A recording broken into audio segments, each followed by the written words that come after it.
নমস্কার বন্ধুরা, গপ্পপটে আপনাদের সকলকে স্বাগত। আশা করি আপনারা সকলে খুব ভালো আছেন।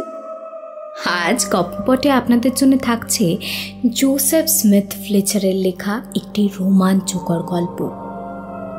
জোসেফ স্মিথ ফ্লেচার জন্ম 7 ফেব্রুয়ারি 1863। পেশায় সাংবাদিক হলেও ইংরেজি গোয়েন্দা কথা সাহিত্য এবং অপরাধ কল্পকাহিনীর বিখ্যাত লেখকদের মধ্যে তিনি ছিলেন অন্যতম। 1879 সালে কবিতা লেখার মাধ্যমে তার পথ চলা শুরু হলেও 1914 সালে এসে প্রকাশিত হয় তার লেখা প্রথম গোয়েন্দা গল্প। এছাড়াও ফিকশন এবং নন ফিকশন মিলিয়ে তার ঝুলিতে রয়েছে 230টির থেকেও বেশি বই। তার উল্লেখযোগ্য লেখার মধ্যে রয়েছে the solution of a mystery, murder of the 9th baronet, the murder of the secret agent, sudden death, আরও অনেক লেখা। আর আজ তারই মধ্যে থেকে আমরা বেছে নিয়েছি একটি গল্প। আজকের গল্প বুমেরাং।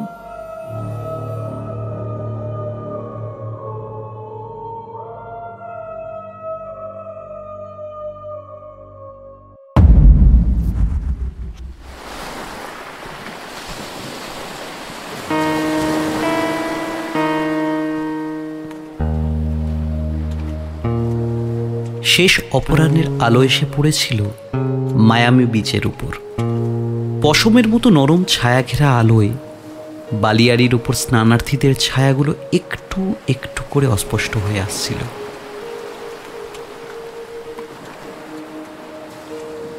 নীল সমুদ্রে তাদের নীলাভ ছায়াগুলি কাঁপছিল, আর সেই কাঁপা কাঁপা ছায়াগুলো ভিন্ন ভিন্ন মাপের, ভিন্ন ভিন্ন শরীরের, কোনোটা বড়, কোনোটা মাঝারি, আবার কোনোটা বা খুবই ছোট আকারে। আর তারপর সন্ধ্যা নামতেই সব থেকে ছোট ছোট ছায়াগুলো নিমেষে কর্পূরের মতো মিলিয়ে যায় প্রতিদিন প্রতিদিন সূর্যাস্তের ঠিক পর মুহূর্তেই।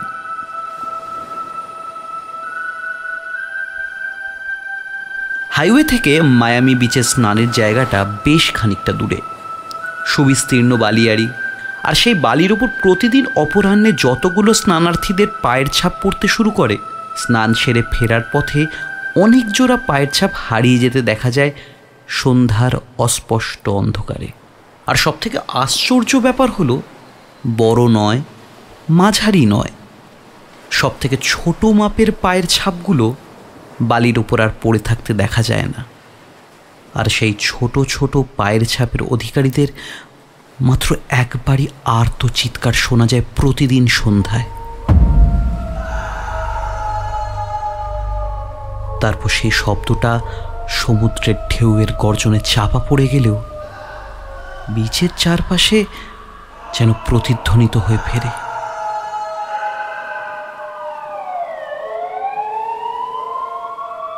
আর প্রতিদিন রাতে মায়ামি বিচ পুলিশ স্টেশনে টুরিস্টরা এফআইআর করে যায়, সমুদ্রে স্নান করতে এসে হারিয়ে গেছে তাদের বাচ্চা ছেলেমেয়েরা। প্রত্যেকের বয়স 5 থেকে 6, তবে 7 বছরের বেশি নয়। সেদিনই রাতে জল পুলিশ সমুদ্রে নেমে তন্ন তন্ন করে খোঁজে, কিন্তু একটা বাচ্চা ছেলে কিংবা মেয়ে তাদের সন্ধানী জালে ধরা পড়ে না। নিখোঁজ বাচ্চা ছেলে মেয়েদের তালিকায় যোগ হয় আরও কয়েকটি।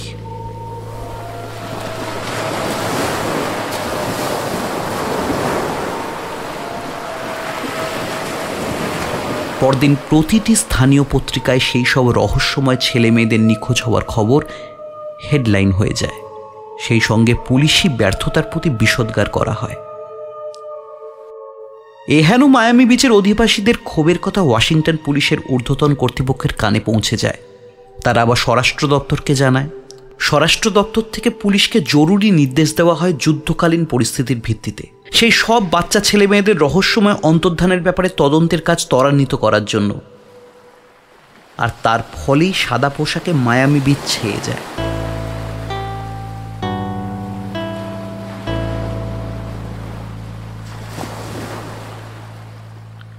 মায়ামি বিচের এক স্থানীয় এবং সম্মানিত চিরস্থায়ী বাসিন্দা পিটার রবিন্স প্রতিদিন রাত্রে নৈশভোজ সারতে আসে ক্যাফে দ্য বিচ রেস্তোরাঁয়। একেবারে বিচের ধারেই সে রেস্তোরাঁর পেছন দিকে ধু ধু বালি শুধু। রাতের অন্ধকারে সেদিকে তাকালে মরুভূমির কথা যেন মনে পড়িয়ে দেয়। ক্যাফে দ্য বিচের মেনুতে অন্য খাবারের চাহিদা মোটামুটি, তার বিখ্যাত হলো মিট স্যুপ। আর সেই মিট স্যুপ খেতে প্রতি রাতে বিচের আশেপাশে তো বটেই, সুদূর মায়ামি শহর থেকে বহু ট্যুরিস্ট, এমনকি স্থায়ী বাসিন্দারাও আসে সেই ক্যাফেতে খেতে। যারা একবার তাদের স্যুপের স্বাদ গ্রহণ করেছে তারা কখনো ভুলতে পারে না। রোজ না হলেও সপ্তাহে 2-3 বার তো আসবেই সেখানে। আর পিটার রবিন্স তাঁদেরই একজন। একটা স্থানীয় পত্রিকার রিপোর্টার হলো পিটার। সে তার কাগজে ক্যাফে দ্য বিচে সেই বিখ্যাত মিট স্যুপ সম্পর্কে এক বিশেষ রচনাও লিখেছিল মাসখানেক আগে। তারপর থেকেই তাদের মিট স্যুপ যেন আরও বেশি বিখ্যাত হয়ে যায়। খদ্দেরদের সমাগম আরও বেড়ে যায়, বিশেষ করে রাতের বেলায়। তখন ক্যাফেতে জায়গার অভাব পড়ে যায়। তখন সমুদ্র বিচে বালির উপর অস্থায়ী চেয়ার টেবিল বিছিয়ে বাড়তি খদ্দেরদের বসবার জায়গার ব্যবস্থা করে থাকে রেস্তোরাঁ কর্তৃপক্ষ। কিন্তু সেদিন ক্যাফে দ্য বিচে এসে একটু অবাক হলো পিটার। দূর থেকেই রেস্তোরাঁটা ফাঁকা ফাঁকা দেখায়। রেস্তোরাঁর একেবারে সামনে এসে তার সে অবাক ভাবটা আরো বিস্ময় পরিণত হলো। একেবারে শুনশান ভেতরটা, আর রেস্তোরাঁর বাইরে সেসব বাড়তি চেয়ার টেবিলগুলো উধাও। একটা অদ্ভুত নিস্তব্ধতা বিরাজ করছিল সেখানে। একবার সে ভাবলো, গত কয়েকদিন ধরে মায়ামি বিচ থেকে ক্রমাগত বাচ্চা ছেলে মেয়ে নিখোঁজ হওয়ার ঘটনায় হয়তো ট্যুরিস্টরা সন্ধ্যা নামার আগেই যে যার হোটেলে ফিরে গেছে। ওদিকে পুলিশি তৎপরতাও বেড়েছে এদিকটায়। কারণে অকারণে ট্যুরিস্ট এবং সাধারণ পথচারীদের আটক করে পুলিশে দেওয়া, এমনকি স্থানীয় পুলিশ স্টেশনে চালান করা, এইসব ঝামেলা এড়াতেই বুঝি অসময়ে মায়ামি বিচ এমন ফাঁকা হয়ে গেছে। ক্যাফে দ্য বিচে এই রোজকার খদ্দেরদের অনুপস্থিত দেখা যাচ্ছে বলে সন্দেহ হলো পিটারের। তবে তার সন্দেহের নিরসন হলো রেস্তোরাঁর সামনে একটি বোর্ড ঝুলতে দেখে। সেই বোর্ডে লেখা ছিল নো স্যুপ টুডে, অর্থাৎ আজ তাদের সেই সুস্বাদু মিট স্যুপ পাওয়া যাবে না। এখানে রেস্তোরাঁয় লোক সমাগমের অভাবের কারণটা উপলব্ধি করতে পারল Peter. No soup, no visitors. অতএব তার পরবর্তী লেখায় নতুন সংযোজন হবে, সুস্বাদু মাংসের জন্যই রেস্তোরাঁয় খদ্দের, অন্য সব খাবারের জন্য তারা নয়। সেই মিট স্যুপই যখন নেই, রেস্তোরাঁয় প্রবেশ করার কোনো মানে হয় না। এই ভেবে পিটার যখন ফিরে যাবে বলে ঘুরে দাঁড়িয়েছিল, ঠিক তখনই তার পত্রিকার চিফ রিপোর্টার জন থমসনের সঙ্গে তার দেখা হয়ে যেতেই থমকে দাঁড়িয়ে পড়ল সে। তার মতো জনও এসেছিল সেই মিট স্যুপের সন্ধানে। রেস্তোরাঁর সামনে ঝোলানো সেই বোর্ডের উপর চোখ পড়তেই নিরাশ হয়ে সেও ফিরে যাচ্ছিল। আর তখনই তার সহকর্মী পিটারকে দেখতে পেয়ে চিৎকার করে উঠল সে, আরে পিটার বাবু যে! মৃদু হেসে জবাব দেয় পিটার, আরে জন, এসো এসো। কি ব্যাপার, তুমি এখানে? এই তোমার মতোই একই উদ্দেশ্য, এখানের বিখ্যাত মিট স্যুপের জন্য। জন জিজ্ঞাসা করলো, এই বলছি, ভালো কথা, আজ হঠাৎ করে মিট স্যুপ এত তাড়াতাড়ি শেষ কেন হয়ে গেল বলো তো? বলল পিটার। তার আগে আমাকে একটা কথা বলো, আজকে মায়ামি বিচটা একটু বেশি ফাঁকা ফাঁকা লাগছে না?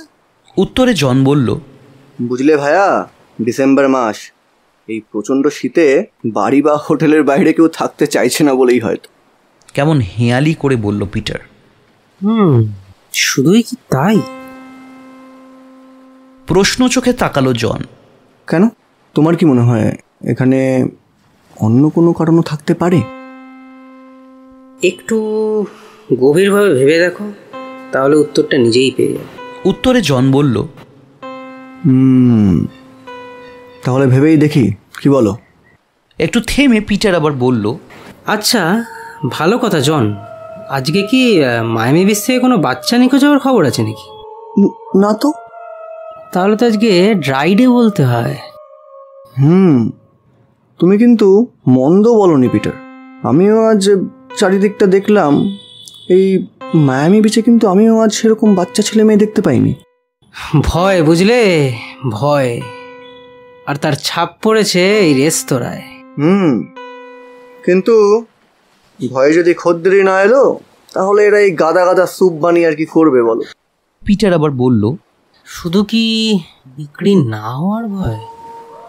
মানে এই তোমার এই কথার অর্থ কিন্তু আমি বুঝতে পারলাম না। আচ্ছা জন, তুমি একটু আগেই জিজ্ঞেস করছিলে না আজকে মিট স্যুপ কেন তাড়াতাড়ি শেষ হয়ে গেছে? এর থেকেই বুঝতে পারবে শুধু বিক্রি না হওয়ার কারণটাই যথেষ্ট না। কবজি ঘড়ির দিকে তাকিয়ে পিটার বলল, আপাতত এর বেশি আর কিছু বলতে পারছি না। চলি, শুভরাত্রি। ক্যাফে দ্য বিচের মালিক মার্ক টেলার 50 বয়স, বাদামি চুল, মুখ ভর্তি বাদামি দাড়ি গোঁফ, তীক্ষ্ণ চোখের দৃষ্টি চঞ্চল। আর সেই তীক্ষ্ণ চোখের দৃষ্টি আজ যেন একটু বিক্ষিপ্ত। সদা সর্বদা সেই চঞ্চলতা আজ যেন অনুপস্থিত। পরিবর্তে একটা চিন্তার ছাপ পড়তে দেখা গেল। সে সঙ্গে বুঝি বা একটু উত্তেজিত সে। সচরাচর যা তাকে দেখা যায় না। অকারণ রাগ আর কর্মচারীদের উপর অহেতুক চোটপাট করা, এ সবই লেগে আছে তার রাত সকাল থেকে। কিচেনের প্রবেশপথের সামনে থমকে দাঁড়িয়ে চিৎকার করে সে ডেকে উঠল, টনি! হ্যাঁ sir. Chief cook Tony kitchen থেকে ছুটে এলো। হ্যাঁ স্যার, বলুন স্যার, কিছু বলবেন স্যার? আজ মিট স্যুপটা জোগাড় হলো না কেন? ও স্যার, পাওয়া না গেলে কি করবো স্যার? সেই মিটটা কি সহজে পাওয়া যায়? ওটা আগে থেকে জোগাড় করতে হয়। হ্যাঁ, তাই একজনকে লাগিয়েছি স্যার, যে কোনো মুহূর্তে খবর দিতে পারে সে। দিলেই ভালো, দেখো কি হয়। রেস্তোরাঁর টিভি সেট চালুই ছিল। নিয়মিত প্রোগ্রাম বন্ধ রেখে টিভির পর্দায় ঘোষণা করা হলো, একটা জরুরি খবরের জন্য অপেক্ষা করুন। পর মুহূর্তে সেই জরুরি খবরটা ঘোষিত হলো এইভাবে, মায়ামি পুলিশ স্টেশন থেকে এইমাত্র জানা গেল বছর 6 একটি ছেলেকে কে বা কারা যেন তার বাবার অ্যাপার্টমেন্ট থেকে অপহরণ করে নিয়ে গেছে আজ সন্ধ্যায়। জোর পুলিশি তৎপরতা চলছে। আশা করা যাচ্ছে কাল সকালের মধ্যেই অপহরণকারী ধরা পড়ে যাবে। অত্যন্ত মনোযোগ সহকারে সেই জরুরি খবরটা শুনল মার্ক টেলার। গম্ভীর হতে গিয়েও পারল না সে। ঠোঁটে তার একটা সূক্ষ্ম হাসির রেখা ফুটে উঠতে দেখা গেল এবং নিজের মনে তাকে বলতে শোনা গেল, পুলিশের আশা কাল সকালের মধ্যে অপহরণকারী ধরা পড়ে যাবে। পুলিশের তরফ থেকে এটা একটা বিরাট ঠাট্টা বিদ্রুপ ছাড়া আর কি হতে পারে। গত 2 মাসে মায়ামি বিচ ও মায়ামি শহরের আশেপাশে কত মায়ের কোল হালকা করে বাচ্চা বাচ্চা ছেলে মেয়ে যেখানে নিরুদ্দেশ, আজ পর্যন্ত পুলিশ যেখানে তাদের একজনকেও উদ্ধার করতে পারেনি, সেখানে শেষ নিরুদ্দিষ্ট ছেলেটিকে মাত্র 24 ঘন্টার মধ্যে উদ্ধার করবে, তার অপহরণকারীকে গ্রেপ্তার করবে, অসম্ভব। এ শুধুই ঠাট্টা তামাশা জনগণের প্রতি, নিরুদ্দিষ্ট ছেলে মেয়েদের বাবা মার প্রতি। স্যার, ও স্যার! পিছন থেকে কুক টনির ডাক শুনে সম্বিত ফিরে পেল মার্ক টেলার। কে? চমকে উঠল মার্ক টেলার। স্যার, আমি। ও হ্যাঁ, কি বলছিলে জানো তুমি? একটু আগে টিভির জরুরি খবরটা শুনলেন তো স্যার? হ্যাঁ শুনেছি, গম্ভীর গলায় বলল মার্ক। তৈরি থেকো। অবশ্যই স্যার, সব রেডি। দ্রুত পায়ে কিচেনে ফিরে গেল টনি। আর ঠিক সেই সময় সমুদ্রের ধার থেকে বাচ্চা ছেলের একটা ক্ষীণ আর্তনাদ কাঁপতে কাঁপতে ভেসে এলো বাতাসে। রেস্তোরাঁর উপস্থিত খদ্দেররা না বুঝুক, মার্ক টেলার ঠিক বুঝে গেল সে ক্ষীণ কণ্ঠস্বর কার হতে পারে, আর কেনই বা তার এমন চিৎকার। মুহূর্ত আর অপেক্ষা করল না মার্ক। রেস্তোরাঁ থেকে বেরিয়ে ছুটে চলল সে সমুদ্রের ধারে, যেদিক থেকে শব্দটা ভেসে এসেছিল। ঘণ্টাখানেক পরেই ক্যাফে দ্য বিচ রেস্তোরাঁয় ঝুলন্ত নোটিশ বোর্ডে একটি নতুন বিজ্ঞপ্তি দেখা গেল, যে কোনো মুহূর্তে আপনাদের প্রিয় মিট স্যুপ তৈরি হয়ে যেতে পারে, আপনারা অপেক্ষা করুন, ফিরে যাবেন না। খদ্দেররা চলে যেতে গিয়েও আবার ফিরে এলো রেস্তোরাঁয়। তাদের সঙ্গে স্থানীয় সংবাদপত্রের রিপোর্টার পিটার রবিন্স এবং চিফ রিপোর্টার জন থমসনও এলো। রেস্তোরাঁয় ফিরে এসে টিভি সে জরুরি খবরের ব্যাপারে আলোচনা করছিল তারা, কারণ খবরটা শুনেছিল তারাও। কালকে সমস্ত খবরের কাগজে সেই পুরনো খবর নতুন করে আবার ছাপানো হবে। নিখোঁজ বাচ্চা ছেলে মেয়ের তালিকায় আরেকটি সংযোজন।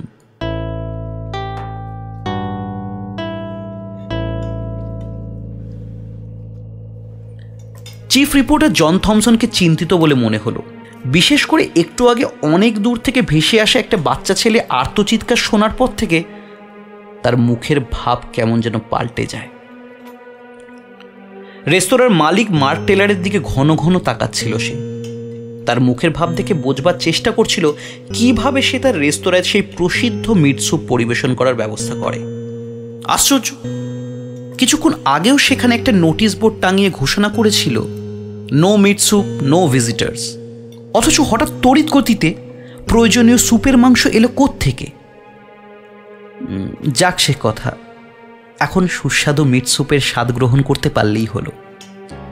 পিটার রবিন্সের দিকে একবার আর চোখে তাকাতে গিয়ে জন দেখল তারও দৃষ্টি পড়ে আছে রেস্তোরাঁর কিচেনের দিকে। তবে তার সেই দৃষ্টিতে লোলুপতার নামগন্ধ ছিল কিনা ঠিক বুঝতে পারল না সে।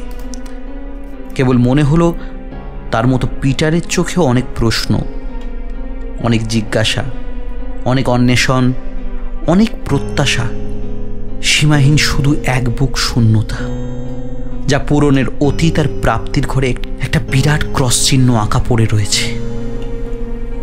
আর ঠিক তখনই কি মনে করে রেস্তোরাঁ থেকে বেরিয়ে এলো চিফ রিপোর্টার জন থমসন, আর তাকে অনুসরণ করলো তার সহকারী রিপোর্টার রবিন্স। মায়ামি বিচে তখন মরুভূমির নিস্তব্ধতা এবং কালো পিচের মতো অন্ধকার ঠিক ঠিক করছিল বিচের চারধারে। দূরে সমুদ্রের বুক থেকে বাচ্চাটি কাতর মিনতি ভেসে এলো।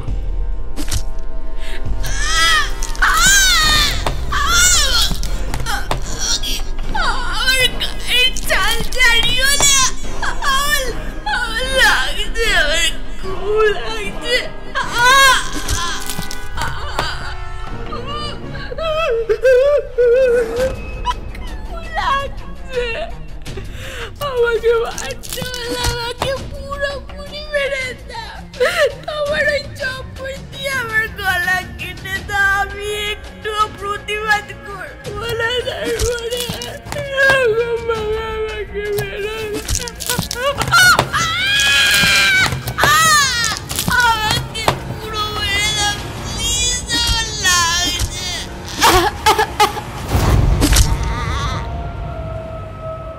হ্যাঁ, সত্যি সত্যি তারপর তার কণ্ঠস্বর আর শোনা গেল না।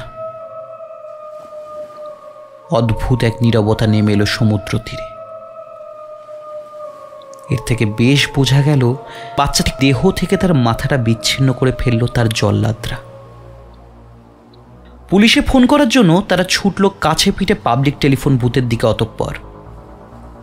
কিন্তু কাছাকাছি কোনো ফোন না পাওয়াতে তারা এবার ছুটল ক্যাফে দ্য বিচ রেস্তোরাঁয়। সেখানে নিশ্চয়ই ফোন আছে। ফোনটা ছিল হোটেলের মালিক মার্ক টেলারের কাউন্টারে।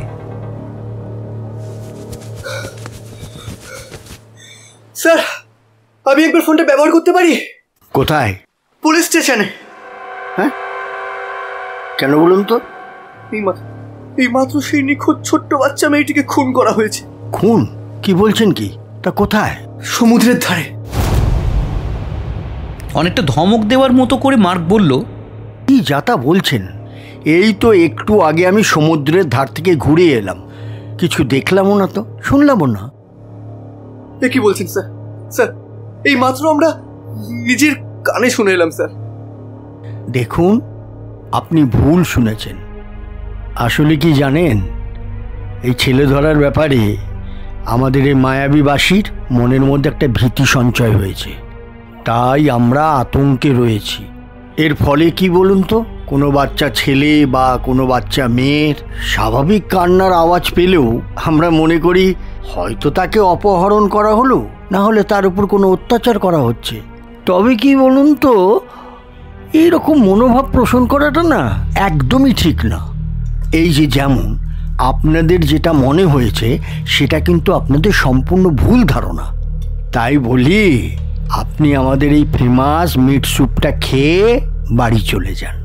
আর তেমন কিছু হলে দেখবেন কাল সকালে খবরের কাগজে ফলাও করে সেটা প্রকাশ হয়েছে।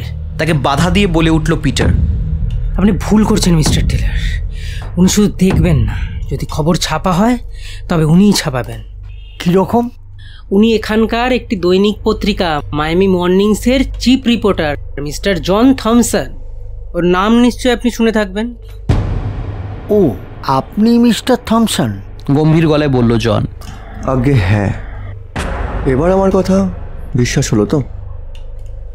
হতে পারে, হয়তো আপনার কথাটাই ঠিক, কিন্তু ওদিকে টিভির জরুরি বার্তা শুনে রেস্তোরাঁ প্রায় ফাঁকা হয়ে গিয়েছিল।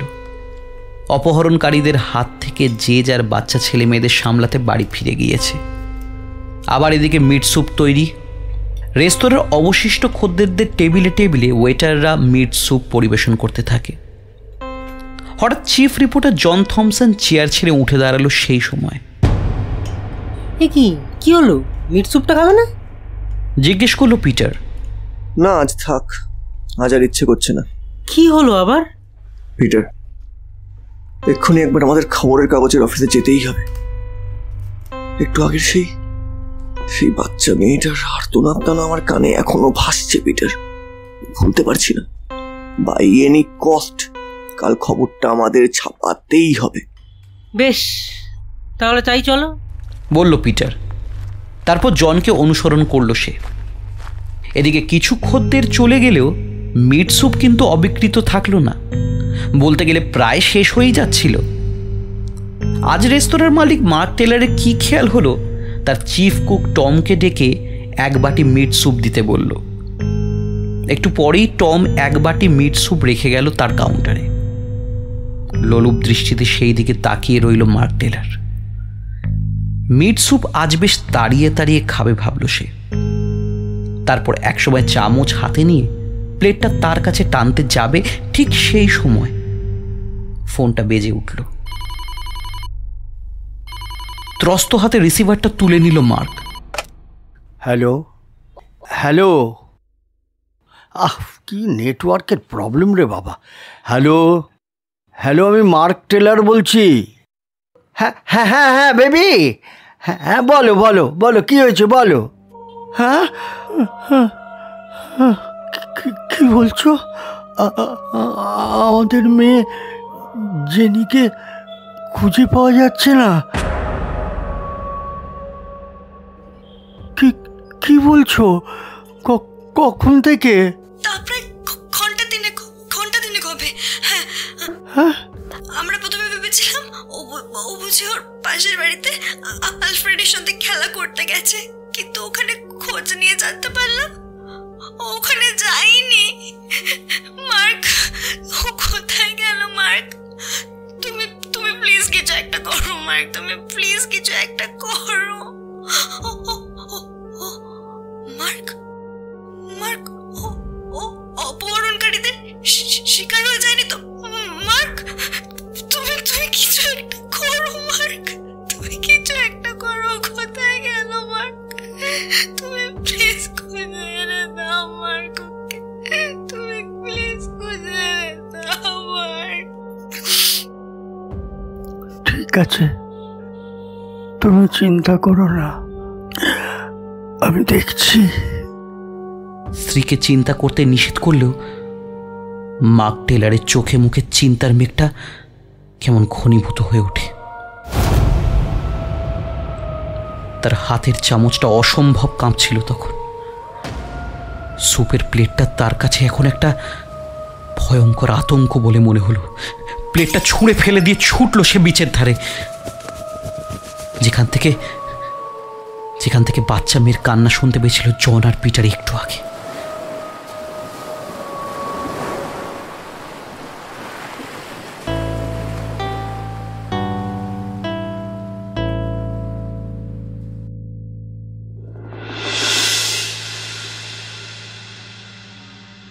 এতক্ষণ আপনারা শুনছিলেন জোসেফ স্মিথ ফ্লেচারের লেখা বুমেরাং। গল্প পাঠে অর্ক গোস্বামী। পিটারের চরিত্রে প্রত্যুষ সরকার, চিফ রিপোর্টার জনের চরিত্রে শুভ দাস চৌধুরী, মার্ক টেলারের চরিত্রে প্রলয় গোস্বামী, চিফ কুক টনির চরিত্রে শাওন হালদার, মিসেস টেলারের চরিত্রে রবিনা চক্রবর্তী। গল্পের সূত্রধার এবং বাচ্চা মেয়ের চরিত্রে আমি মোহিনী সরকার। এই গল্পের সাউন্ড ডিজাইন করেছেন সৈকত মাকাল, পোস্টার ডিজাইন করেছেন প্রত্যুষ সরকার, ভিডিও এডিট করেছেন মোহিনী সরকার এবং সমগ্র পরিকল্পনায় রয়েছেন বুকিস্ক ইন্ডিয়া। প্রথম পড়ছি, ভুল ত্রুটি মার্জনা করবেন, এবং যদি গল্প ভালো লেগে থাকে তাহলে প্লিজ লাইক, কমেন্ট আর সাবস্ক্রাইব করে দেবেন, কারণ ওটাই একমাত্র ভরসা, জানেন তো। আর আপনারাও যদি আমাদের মতন বুকিশ ইন্ডিয়া পরিবারের সদস্য হতে চান, তাহলে আপনাদের লেখা ভৌতিক, গোয়েন্দা এবং যে কোনো ধরনের গল্প আমাদেরকে পাঠিয়ে দিন আমাদের ইমেল অ্যাড্রেসে। আমাদের ইমেল অ্যাড্রেস হচ্ছে bookishkindia@gmail.com। ভালো থাকবেন, সুখে থাকবেন এবং বুকিশকের গল্প শুনতে থাকবেন। টাটা।